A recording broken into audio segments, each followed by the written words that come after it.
Hi friends, welcome to my YouTube channel SR academy Hindi.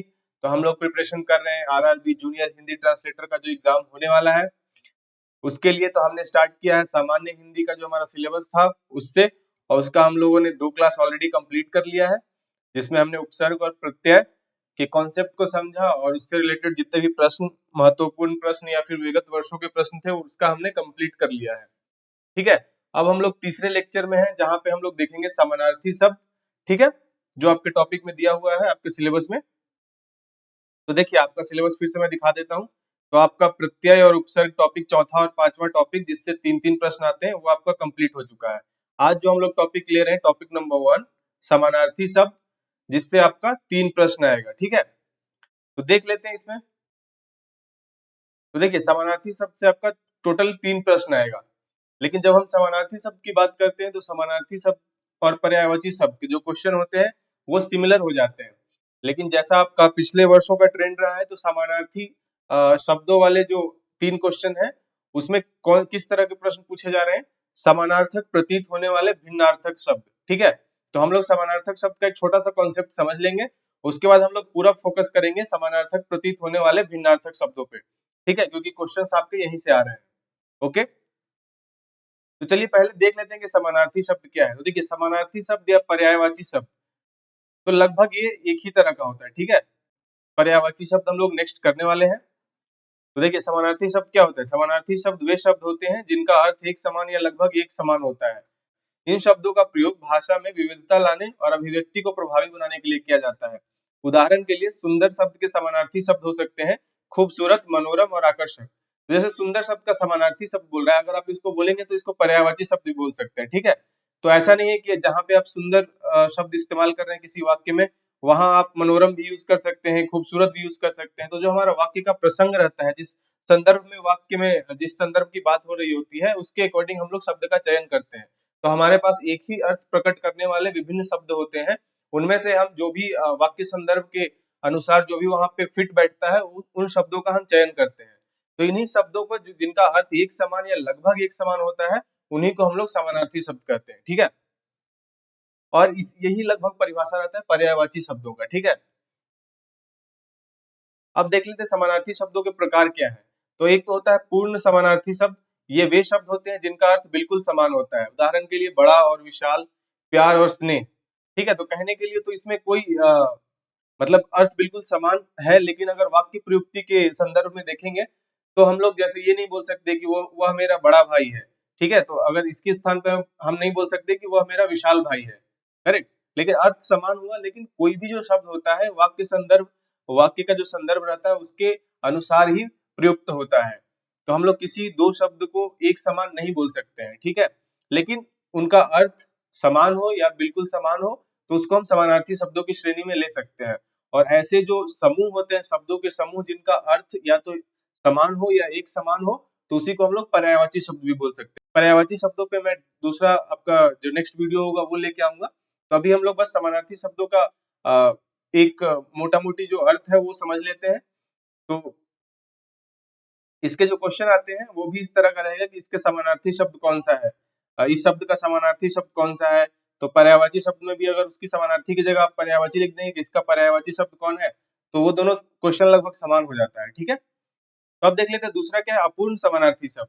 ये वे शब्द होते हैं जिनका अर्थ थोड़ा भिन्न होता है। उदाहरण के लिए, मोटा और स्थूल, देखना और निरीक्षण करना।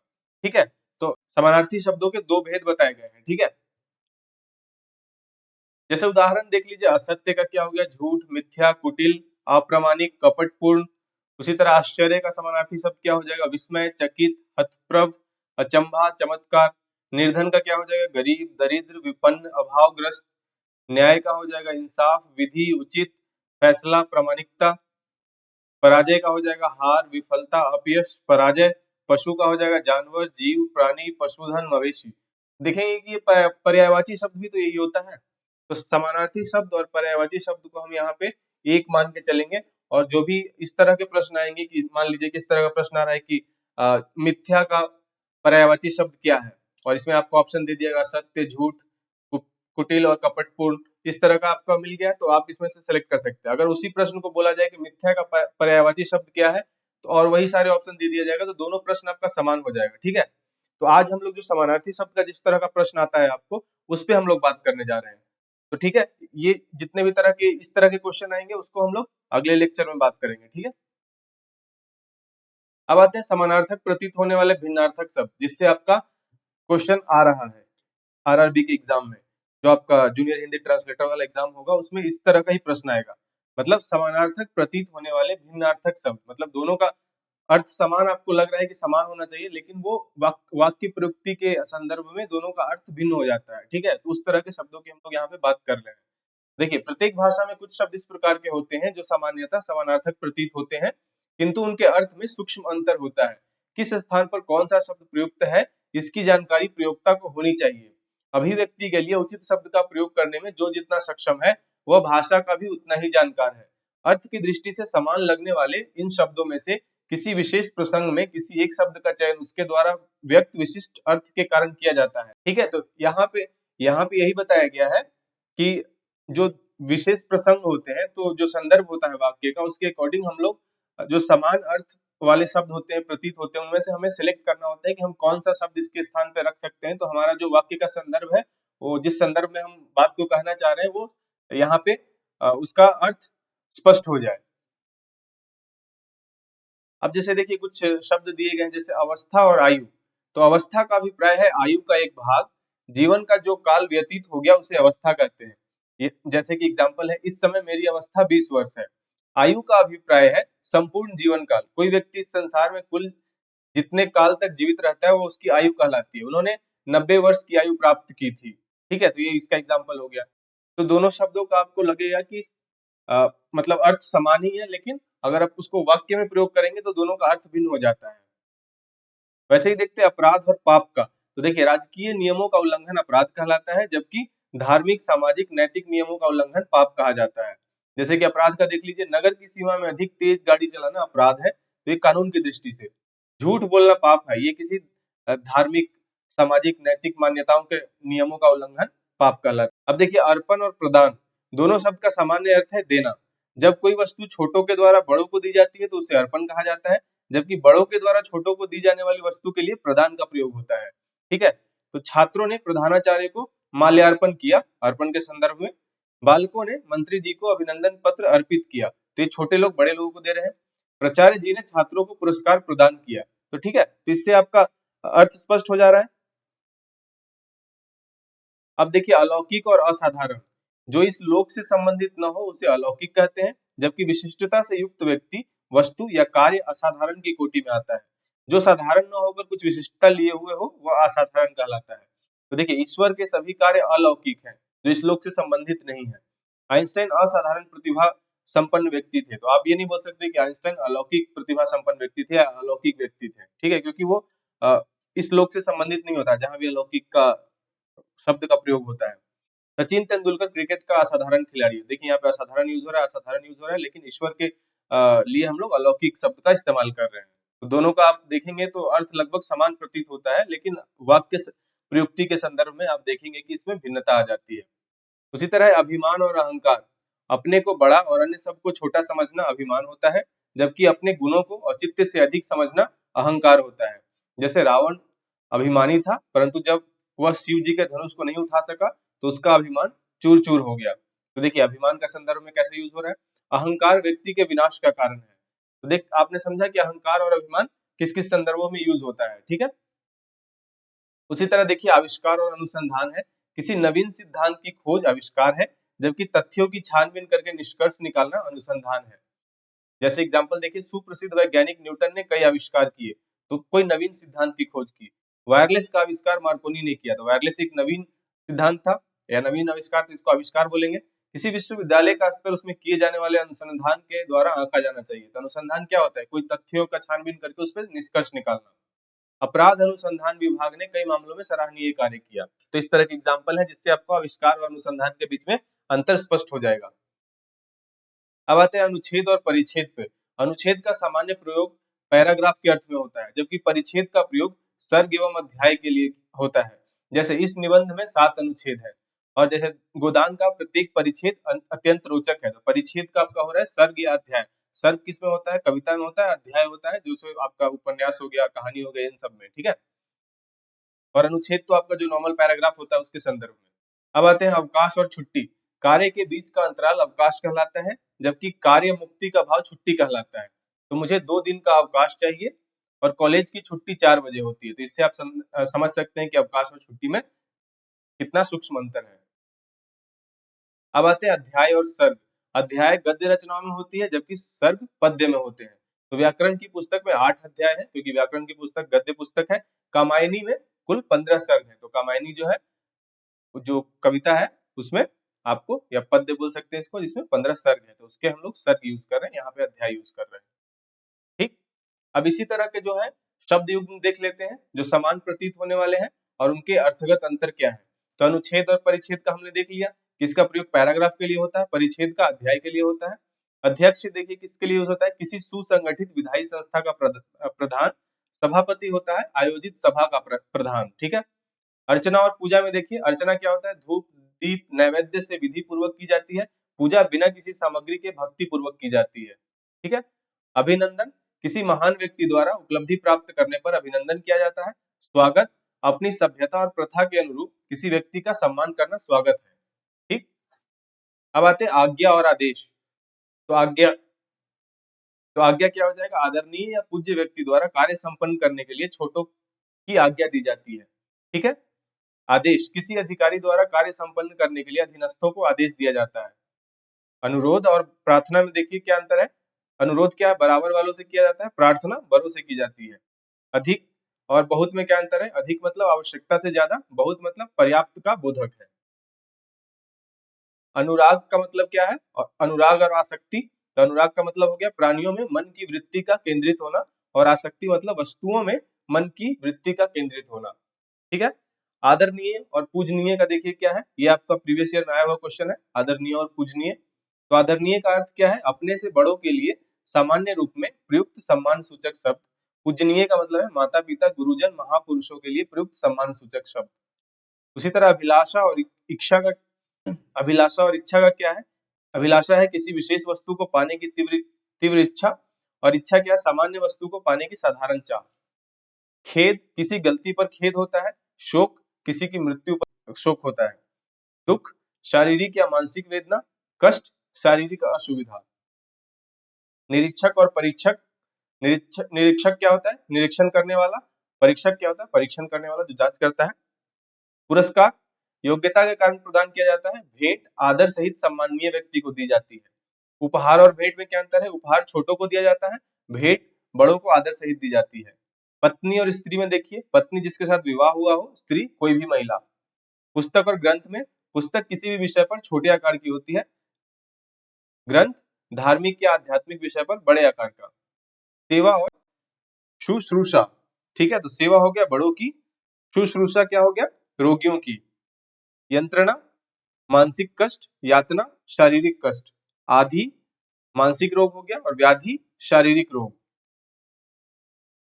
निबंध और लेख में देखिए, निबंध हो गया व्यक्तित्व प्रधान रचना, लेख हो गया विषय प्रधान रचना। दक्ष और निपुण, दक्ष हो गया कार्य करने की कुशलता या शारीरिक कुशलता, निपुण मानसिक कुशलता। अमूल्य और बहुमूल्य में, अमूल्य जिसका मूल्य चुकाना संभव ना हो, बहुमूल्य मतलब जिसका मूल्य बहुत अधिक हो। अनुमोदन और स्वीकृति, अनुमोदन का क्या अर्थ है, किसी के विचार का समर्थन। स्वीकृति, किसी के प्रस्ताव की मंजूरी। प्रणय और प्रेम, प्रणय क्या है, विपरीत लिंगियों के बीच पनपने वाला प्रेम, और प्रेम किन्हीं दो के बीच का स्नेह संबंध। इच्छा और अभिलाषा क्या है, वस्तु को पाने की साधारण कामना इच्छा है, और वस्तु को हर कीमत पर पाने की तीव्र कामना क्या है, अभिलाषा। स्वागत और अभिनंदन, स्वागत आए हुए व्यक्ति का सत्कार करना, अभिनंदन किसी की उपलब्धि पर सम्मान देना। आपत्ति और विपत्ति देखिए, आपत्ति जिस संकट का निवारण हो सके, विपत्ति जिस संकट का निवारण नहीं हो सके। ईर्ष्या और द्वेष, ईर्ष्या क्या है, किसी की उन्नति या उपलब्धि को देखकर जलना। द्वेष क्या है, शत्रुता या घृणा के कारण उत्पन्न विरोध का स्थायी रूप। करुणा और दया, दूसरे के दुख को देखकर उसे दूर करने के लिए द्रवित होना करुणा है। दया क्या है, दयनीय व्यक्ति की सहायता करना। स्वतंत्र और स्वच्छंद में देखिए, स्वतंत्र क्या है, किसी के अधीन ना होना किंतु नियमों का पालन करना। स्वच्छंद का क्या है, निरंकुश होना और किसी नियम का पालन न करना। ज्ञान और विवेक में देखिए, ज्ञान का मतलब विषय की जानकारी, और विवेक का मतलब है भले बुरे की पहचान। कुसुम और पुष्प में देखिए, कुसुम ऐसा फूल जिसमें गंध हो, पुष्प कोई भी सामान्य पुष्प, गंधहीन या गंधयुक्त। निद्रा का अर्थ क्या है? सोना या नींद। तंद्रा का क्या है? झपकी या ऊँघना। संतोष और तृप्ति, संतोष जितना मिले उतने में प्रसन्न रहना। तृप्ति का अर्थ है इच्छा का समाप्त हो जाना। निबंध और लेख, निबंध का अर्थ है ऐसी गद्य रचना जिसमें लेखक का व्यक्तित्व प्रधान हो, जैसे कि एस्से। लेख, ऐसी गद्य रचना जिसमें विषय विषय वस्तु प्रधान हो, जैसे कि आर्टिकल। नमस्कार और प्रणाम में, नमस्कार में बराबर वालों से किया गया अभिवादन, प्रणाम अपने से बड़ों को किया गया अभिवादन। राजा और सम्राट में, राजा मतलब किसी देश का शासक और सम्राट मतलब राजाओं का भी राजा। मनुष्य और पुरुष में, मनुष्य क्या है? स्त्री और पुरुष दोनों की संज्ञा है। पुरुष केवल नर मनुष्य। हत्या और वध में, हत्या क्या है? किसी को छिपकर मारना। वध दंड स्वरूप किसी को खुलेआम मारना। मौन और मूक में, मौन मतलब बोलने की शक्ति रखते हुए भी चुप रहना। मूक का मतलब है गूंगा व्यक्ति, न बोल सकने वाला, न बोल सकने वाला। धृष्ट और दुष्ट में, धृष्ट का जिसका मुंह अधिक चलता है, दुष्ट जिसका हाथ अधिक चलता है। उद्योग और उद्यम, उद्योग का क्या है? धंधा या व्यवसाय। उद्यम का अर्थ है प्रयास या प्रयत्न। आज्ञा, आदेश और निर्देश में देखिए, आज्ञा का अर्थ है बड़ों के द्वारा छोटों को कार्य के निमित्त कहना। आदेश सरकार या अधिकारी द्वारा अधीनस्थों को दिया जाता है। निर्देश मार्गदर्शन, जैसे कि मैंने डॉक्टर तिवारी के निर्देशन में शोध प्रबंध लिखा है। आशा और आशंका में, आशा अच्छे कार्य की उम्मीद, जैसे कि पास होने की आशा। आशंका अनिष्ट या बुरे कार्य की उम्मीद, यथा फेल होने की आशंका। आचरण व्यक्ति का चरित्र होता है। व्यवहार क्या होता है? दूसरों के साथ किया जाने वाला क्रिया व्यापार। आकार और रूप में देखिए, आकार क्या है? लंबाई चौड़ाई ऊंचाई की नापजोख। रूप सौंदर्य की नापजोख। हर्ष और आनंद में क्या अंतर है? देखिए, हर्ष मतलब मन की प्रसन्नता, आनंद मतलब आत्मा की प्रसन्नता। पूजनीय और माननीय में देखिए अंतर, जो पूजा करने के योग्य है पूजनीय, और जो मान देने के योग्य है माननीय। किराया और भाड़ा में, किराया मतलब मकान दुकान आदि के लिए दी गई राशि, भाड़ा मतलब परिवहन के लिए दी गई राशि। क्षोभ या रोष, क्षोभ क्या है? अवांछित स्थिति के कारण मन में उत्पन्न दुख, और रोष क्या है? अवांछित स्थिति के कारण मन में उत्पन्न क्रोध। श्रद्धा और भक्ति क्या है? श्रद्धा मतलब गुणवान के प्रति आदर भाव, भक्ति का अर्थ है भगवान के प्रति आस्था भाव। मृत्यु और निधन, मृत्यु सामान्य व्यक्ति का देहांत, निधन महान व्यक्ति का देहांत। पारितोषिक या पुरस्कार, प्रतियोगिता में विजयी होने पर दिया जाता है पारितोषिक। पुरस्कार श्रेष्ठ कार्य योग्यता के कारण दिया जाता है। क्लेश या पीड़ा, क्लेश क्या है? अप्रिय मानसिक भाव। पीड़ा क्या है? रोग चोट से होने वाला शारीरिक कष्ट। दक्ष और निपुण, दक्ष क्या है? हाथ से किए जाने वाले कार्यों में होशियार। निपुण अपने कार्य या विषय का पूर्णतः ज्ञाता। स्वतंत्रता या स्वाधीनता, स्वतंत्रता मतलब व्यक्ति की स्वतंत्रता, स्वाधीनता मतलब राष्ट्र की स्वाधीनता। आवश्यक या अनिवार्य, आवश्यक क्या है? जो जरूरी हो, अनिवार्य जिसका निवारण संभव ना हो। स्वीकृत और संस्तुत, स्वीकृत मतलब जिसे स्वीकार कर लिया गया हो, संस्तुत जिसकी सिफारिश की गई हो। चेष्टा और प्रयास, चेष्टा क्या है? कार्य हेतु किया जाने वाला सामान्य प्रयत्न। प्रयास क्या है? सफलता पाने की आशा में किया जाने वाला विशेष प्रयत्न। परीक्षक और निरीक्षण, परीक्षा लेने वाला, और निरीक्षक क्या हो गया? निरीक्षण करने वाला। विलाप और प्रलाप, विलाप क्या है? विरह अथवा शोक में किया गया रुदन। प्रलाप क्या है? मानसिक संतुलन बिगड़ने के कारण की गई बकवास। बड़ा और बहुत का क्या अंतर है? बड़ा क्या होता है? आकार सूचक, जैसे कि बड़ा नगर। बहुत क्या है? मात्रा सूचक है, जैसे कि बहुत धन।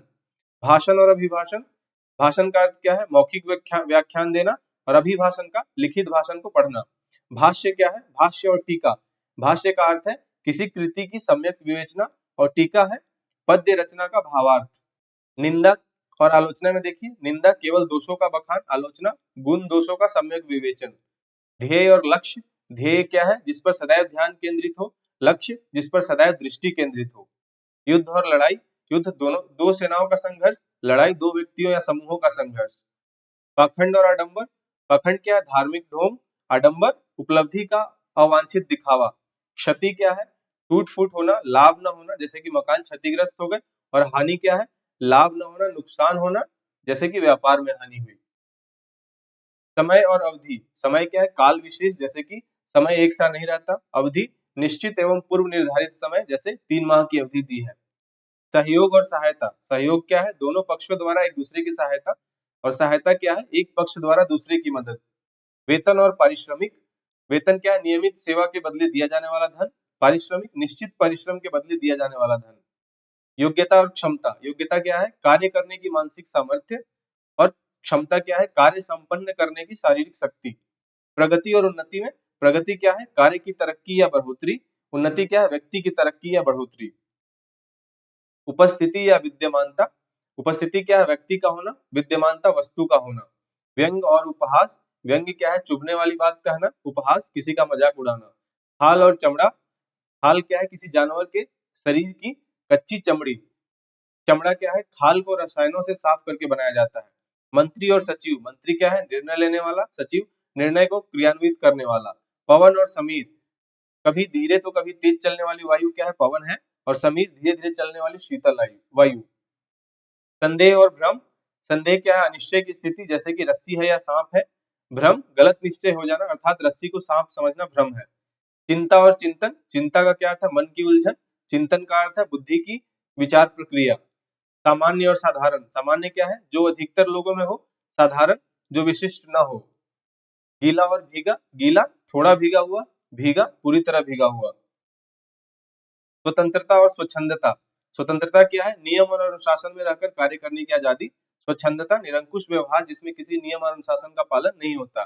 समझौता और संधि, समझौता क्या है? पारस्परिक हित लाभ की दृष्टि से दो पक्षों के बीच बातचीत के उपरांत निश्चित किए गए बिंदु, यथा जैसे कि भारत और पाकिस्तान के बीच शिमला समझौता हुआ। संधि क्या है? दो राज्यों या अनेक राष्ट्रों के बीच लिखित बिंदुओं पर की जाती है, जैसे परमाणु प्रसार निषेध संधि, कावेरी जल वितरण संधि आदि। मित्र और बंधु, मित्र क्या है? वो व्यक्ति जिसके साथ आत्मीयता हो। बंधु रक्त संबंधी आत्मीय। मन और चित्त, जहां संकल्प विकल्प होता है मन, जहां स्मरण विस्मरण होता है चित्त। महाशय और महोदय, महाशय क्या है? बड़ों को सामाजिक सम्मान देने के लिए प्रयुक्त होता है। महोदय अधिकारियों को सम्मान देने हेतु प्रयुक्त होता है। विषाद और व्यथा, विषाद अत्यधिक दुख के कारण किंग कर्तव्य विमूढ़ होना, और व्यथा किसी आघात से उत्पन्न शारीरिक या मानसिक पीड़ा। बालक और पुत्र, बालक कोई भी लड़का है, पुत्र अपना बेटा। दुख और शोक, दुख क्या है? साधारण कष्ट या मानसिक पीड़ा किसी भी, और शोक क्या है? किसी भी मृत्यु पर होने वाला दुख। खेद या क्षोभ, किसी गलती पर होने वाला दुख खेद है। क्षोभ क्या है? असफलता, पराजय, अपमान आदि से होने वाला मानसिक दुख। बहुमूल्य और अमूल्य, अत्यधिक मूल्य वाली वस्तु बहुमूल्य है, और जिसका मूल्य निर्धारित पाना संभव न हो, निर्धारित करना संभव न हो, उसको अमूल्य बोलते हैं। बड़ा आकार की दृष्टि से अधिक, जैसे कमरा बड़ा है, और बहुत परिमाण की दृष्टि से अधिक, जैसे भोजन बहुत है। निकट सामीप्य का बोध कराता है, गांव के निकट तालाब है। एग्जाम्पल, पास अधिकार का बोझ कराता है, उनके पास प्रचुर धन है। स्नेह और प्रेम, स्नेह क्या है? वात्सल्य बोधक, जैसे माता पुत्र से स्नेह करती है, और प्रेम क्या है? रति बोधक, जैसे कृष्ण राधा से प्रेम करते थे। कविता और काव्य, कविता किसी कवि की एक छोटी रचना, काव्य अनेक कविताओं का संकलन। प्रज्ञा और प्रतिभा, प्रज्ञा क्या है? अंतर्दृष्टि से संपन्न बुद्धि, और प्रतिभा क्या है? प्रकृति से प्राप्त योग्यता या क्षमता। उपहास और परिहास, उपहास किसी को लक्ष्य बनाकर खिल्ली उड़ाना, जिसमें उसे दुख पहुंचाने का भाव झलकता है। परिहास मतलब हंसी मजाक करना। किनारा और तट, किनारा क्या है? जहां तक जल की पहुंच हो, जैसे कि नदी का किनारा। तट क्या है? जहां तक लहरों की पहुंच हो, यथा समुद्र का तट। पौराणिक और प्राचीन, पौराणिक क्या है? जो पुराण से संबंधित हो, और प्राचीन जो बहुत पुराना हो। बाधा या विघ्न, बाधा क्या है? कार्यारंभ से पूर्व की अड़चने, और विघ्न क्या है? कार्यारंभ के बाद आने वाली अड़चने। लज्जा और संकोच, समाज का सामना न कर पाने का भाव लज्जा है, और कार्य प्रारंभ करने से पहले की हिचकिचाहट जो है संकोच है। आपत्ति और विपत्ति में देखिए, आपत्ति अचानक आया संकट, और विपत्ति ऐसा संकट जिसमें से निकल पाना संभव न हो। क्षति और हानि, क्षति क्या है? टूट फूट से होने वाली हानि, और हानि क्या है? किसी सौदे में होने वाली व्यापारिक हानि। स्वतंत्र और स्वायत्त, स्वतंत्र क्या है? जो परतंत्र न हो तथा अपने तंत्र में बंधा हो, और स्वायत्त क्या है? अपने अधिकार क्षेत्र में जिसे नियम बनाने की छूट हो। तो अभी हमने यहाँ पे कुछ एग्जाम्पल देख लिए कि समान प्रतीत होने वाले शब्द युगम और उनमें क्या अर्थगत अंतर है। तो हमने कुछ एग्जाम्पल देख लिए, ये सारे एग्जाम्पल काफी इंपॉर्टेंट है, तो आप जितना ज्यादा से ज्यादा हो सके इसको रिवाइज कर लीजिएगा, बार बार देखिएगा, तो अपने आप ही ये आपको याद हो जाएगा। अब देख लेते हैं कि आपके जो प्रीवियस ईयर में इस टॉपिक से कैसे कैसे प्रश्न आए हुए हैं। ठीक है, तो देखिए ये 2019 का प्रश्न है, लेटेस्ट। तो इसमें क्या प्रश्न आया? यदि पाप से आशय है धार्मिक ईश्वरीय नियमों के विरुद्ध किया गया कार्य, तो अपराध का आशय क्या है? तो देखिए ये तो आया तो था आपका कौन से टॉपिक, समानार्थी शब्द टॉपिक के तहत इस तरह के 3 प्रश्न आए थे। लेकिन इसमें वैसा कुछ ऐसा नहीं पूछा गया है कि आप इस शब्द के लिए समानार्थी शब्द बताइए। जैसा कि मैंने आपको बताया है कि समान प्रतीत होने वाले जो 2 शब्द हैं उनमें अर्थगत अंतर क्या है, इस टॉपिक से आपके ज्यादा प्रश्न पूछे जा रहे हैं रिसेंट ट्रेंड को देखते हुए। और अगर समानार्थी शब्द डायरेक्ट पूछा जाता है तो हम लोग पर्यायवाची शब्द वाले टॉपिक में उसको कवर कर लेंगे, ठीक है। तो इसमें क्या हो जाएगा, देखिए, पाप से आशय है धार्मिक ईश्वरीय नियमों के विरुद्ध किया गया कार्य, तो अपराध का आशय क्या हो जाएगा, कानून की दृष्टि में दुष्कृति। यदि कमल से आशय है लाल कमल, तो इंदिवर किस कमल के लिए प्रयुक्त होता है, तो इंदिवर हम लोग नील कमल के लिए बोलते हैं, नीला कमल। उसी तरह अपनों से बड़ों के प्रति सम्मान दर्शाने के लिए आदरणीय शब्द का प्रयोग होता है, किंतु पूज्य का प्रयोग होता है माता पिता और सभी गुरुजनों के सम्मान के लिए, ठीक है। अब आते हैं, देखिए, काफी पुराने जो आपके हिंदी ट्रांसलेटर एग्जाम के जो आरआरबी का एग्जाम था, उसमें इस तरह के समानार्थी शब्द पूछे गए, तो इसलिए हम लोग इस तरह के जो भी प्रश्न है उसका हम लोग अभ्यास करेंगे पर्यायवाची शब्द के टॉपिक में, ठीक है। तो आधिपत्य शब्द का समानार्थी क्या है, तो देखिए, स्वामित्व है, आधारहीन है, सताने वाला है या प्रमाणिक है, तो प्रमाणिक तो नहीं होगा, सताने वाला भी नहीं होगा, आधारहीन नहीं होगा, तो क्या हो जाएगा, स्वामित्व। दिए गए विकल्पों में से निम्नलिखित शब्द का समानार्थी चुनिए। उद्विग्नता का क्या है आपका समानार्थी शब्द, चुनिए।